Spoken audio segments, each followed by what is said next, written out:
So, Cowboys Nation, let's talk about it.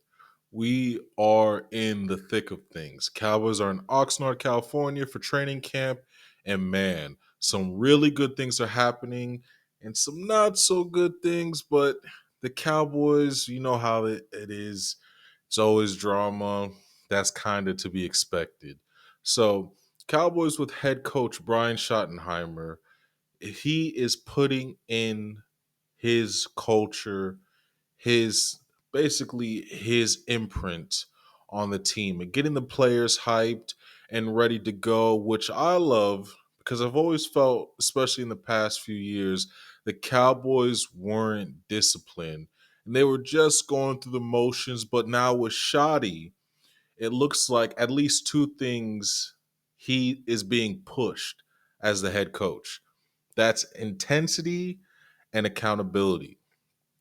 As a coach, it seems like he's got the respect of the players and he isn't afraid to cuss those guys out, especially trying to set the tone, trying to get things going, trying to make sure everything is happening orderly. Of course, it's got to be intensity, but you got to have controlled chaos. And seeing him and the other coaches bringing that energy, that's what the Cowboys need. And it's super cool to see. And I hope it translates to winning. So, besides that, I got a few takeaways from training camp that I wanted to discuss. The first thing is Micah Parsons' contract. So, obviously, we all saw the controversy that Jerry Jones purposely started by calling out his star players, Dak, Diggs, and Micah, who's obviously we know is going through a contract situation. Jerry was basically saying that I want to make sure I get what I paid for, and he wants Micah to show that he's a leader and blah, blah, blah, blah, blah. We all know how the Cowboys do things when it comes to contracts with their star players. They wait to the last minute, they pretend like they're playing hardball, and eventually they give in and pay the player what they want, resetting the market and making them the highest paid player at the position. The problem with all that is one, it makes the player more expensive when you could have signed them 2 years earlier at a cheaper price. It also draws unnecessary attention away from football. And the last thing that I call it stupidity that the Cowboys do, is that it's just a big waste of time.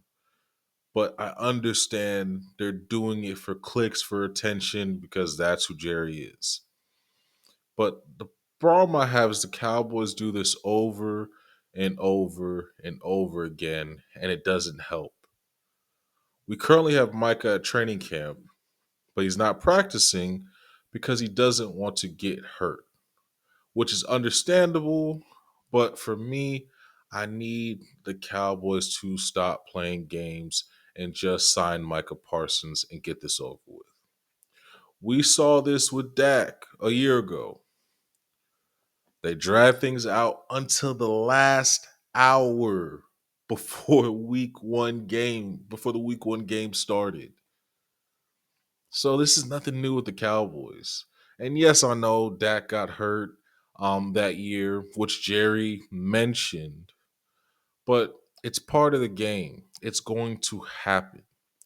Plus, when the Cowboys sign a massive contract, the thing I don't like is then all of a sudden they don't have money.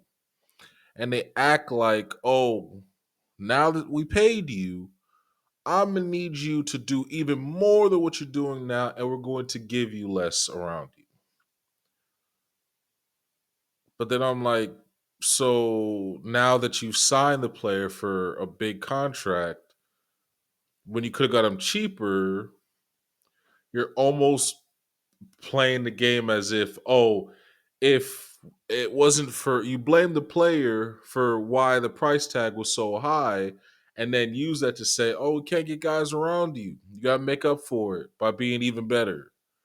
putting all the onus on the player when you could have easily got that player for cheaper by just signing him years before. But again, that's the game that the Cowboys play, and it. I just hate that this is a stupid distraction that doesn't need to be there. But again, this is the Cowboys. They just need to get this over with and Jerry sign the check. But again, for everybody wondering, will Micah get paid? Yes. Unfortunately, how the Cowboys do business, they're going to keep dragging it out, dragging it out, dragging it out, dragging it out, and then he'll get signed. But I feel like doing this does more damage than good. But welcome to being a Cowboys fan.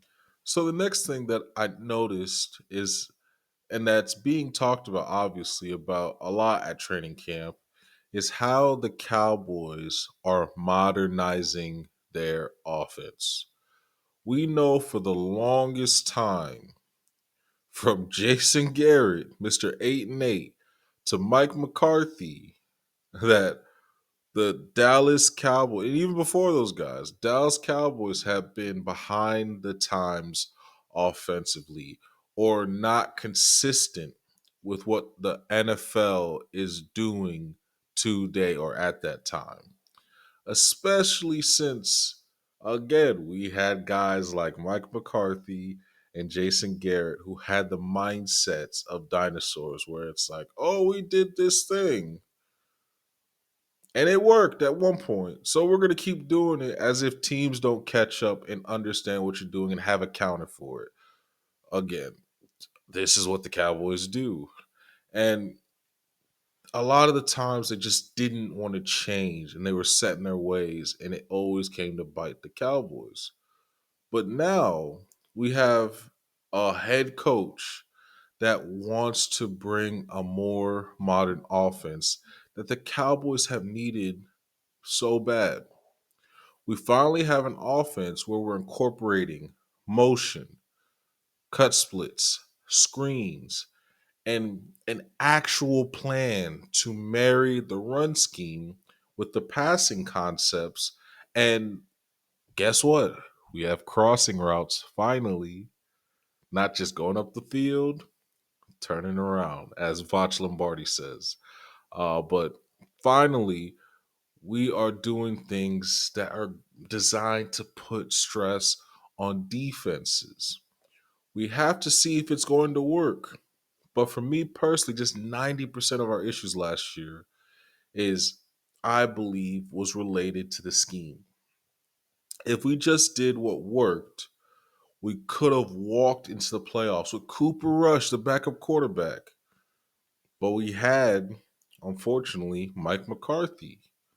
So that was just asking for too much. The Cowboys, with these changes alone, at least offensively, will be more competitive with anyone.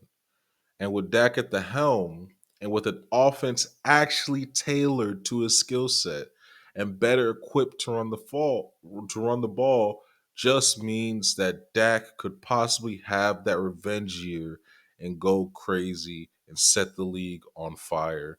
And I can't wait to see how everything is going to come together with this high powered or this new high powered offense. So, one of the things that I'm not happy about that the Cowboys are doing defensively is they're basically going back to the Dan Quinn style, Mozzie slim down defense. And I'm just going to be honest with you. I don't think it's going to work. I hope to be wrong. I really hope to be wrong. But Mozzie is a run stuffing one tech. Using him to try and get up the field and attack gaps is stupid. He doesn't have that get off to do that. And we've seen in games when he starts getting moved around, then they get on the linebackers, they push those guys back, boom, big play. And I just don't know why it's so difficult for them to just get a true veteran one tech. But what they're doing is basically relying on rookies like a Jay Toia and a King Basote. For me, it's just not smart. You're hoping that seventh round rookies are able to replace Mozzie, which is not really at a position that takes long for guys to develop. You're hoping to hit on rookies if Mozzie doesn't work out. That's your fault. That's your fallback plan. It's just not smart. And yes, I know we brought in Perion Winfrey, but he's basically a three tech. I think he's like 290. That's not a true one. That's not a one tech at all. Uh, but my worry is just like every year we see the Cowboys get pushed around, especially when teams decide to go big and run at them. And what happens, especially late in games, when the Cowboys not having the size, they get moved around, moved around, moved around. And our counter, since that's the history, our counter is, oh, we have a D line rotation. So we're just going to throw bodies at these gaps and hope the linebackers can make the plays. It all sounds good, but I just don't think it's a smart long term strategy. And it can bite you later on in the season or against smarter teams that will exploit you. Slim Mozzie, for me, tells me they plan on moving on from him. And if that's the case, then why are we wasting our time? Yeah, I know you got to get the pads on, you got to see, but I just don't think it's going to work out. And for me, I always believe it's stupid that if this is somebody's strengths, make them do that. But expecting them to do something different, it just isn't good, especially if they're not good at consistently doing that. I hope these coaches can make it work, but the Cowboys are playing with fire. And I don't want to see them get exposed like that Packers game. I definitely don't think my heart can take another game like that. I'm just going to be real with y'all. So, the last thing I wanted to speak on regarding training camp and the updates so far that without pads currently. So, I'm just saying that without pads currently, Donovan Ezeraku looks like he's going to be a problem. I was watching one of the clips on Twitter where his get off. Like I said, I've seen his film. I know he's spooky, but one of the plays he got off so quick out of his stance that Tyler Guyton just couldn't put hands on him, and it was an easy sack. Donovan Ezeraku is a steal for the Cowboys. And the only good part about Micah not practicing is easy is getting those reps and he's showing the coaches how scary he can be as a pass rusher. And again, I know it's still far too early, but I'm a firm believer that if given the reps, he can easily be a 7 to 9 sack guy. But again, we just have to wait and see. So that's all I got for you guys. That's my what I noticed so far from training camp, Cowboys Nation. So don't forget, give me a like, subscribe to the channel. That'll be definitely appreciated. And don't forget to tap in to my YouTube channel so you can get that real sports content. We're not playing around, we just speaking facts, whether you like it or not. That's just it just is what it is. So I'm your boy Mecca Mike. For all the socials, that is MECCHA Mike. And I'm out.